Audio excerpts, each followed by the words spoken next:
আসসালামু আলাইকুম। আমি মোহাম্মদ জাহাঙ্গীর আলম। আপনাদের মাঝে আজকে নতুন একটি বিষয় নিয়ে আমি হাজির হলাম। সবাই আমাকে মাঝে মাঝে ফোন করে জিজ্ঞেস করে, ভাই কিস্তির মাধ্যমে কি আইডি কার্ড দিয়ে আইফোন নিতে পারবো কিনা। তো সেই বিষয়টা আমরা অতিক্রম প্রায়বার আমরা বলে আসছি যে না, কিস্তির মাধ্যমে আইফোন নেওয়া যাবে না। কিন্তু আপনারা যারা ইতিমধ্যে আমাদের শপে কিস্তির জন্য নিয়ে আসছেন, কোম্পানি যে কোনো কারণ ছাড়া আপনাদেরকে কিস্তির মাধ্যমে ফোন দেয় নাই, রিজেক্ট করে দিছে, ওই বিষয়ে আজকে আমাদের কোম্পানির ন্যাশনালি মিটিং হওয়ার পরে কোম্পানি আমাদেরকে অবগত করছে।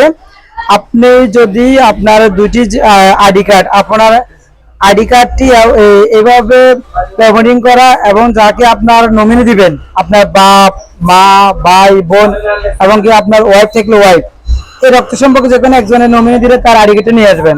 এখন আপনার এবং আপনার নমিনির যে কোনো দুজনের যদি ব্যাংক অ্যাকাউন্ট থাকে, ব্যাংক অ্যাকাউন্টে 3 মাসের স্টেটমেন্ট, যদি তাও না থাকে বিকাশের বা নগদের অ্যাকাউন্ট থাকে, তাহলে আমরা আপনাদেরকে কিস্তির মাধ্যমে দিতে পারবো। এতদিন কোম্পানি রিজেক্ট করার কারণই ছিল যে এদের সময় কোম্পানি অনেক যাচাই বাছাই করছে, সেজন্য কোম্পানি আপনাদের এগুলো রিজেক্ট করছে।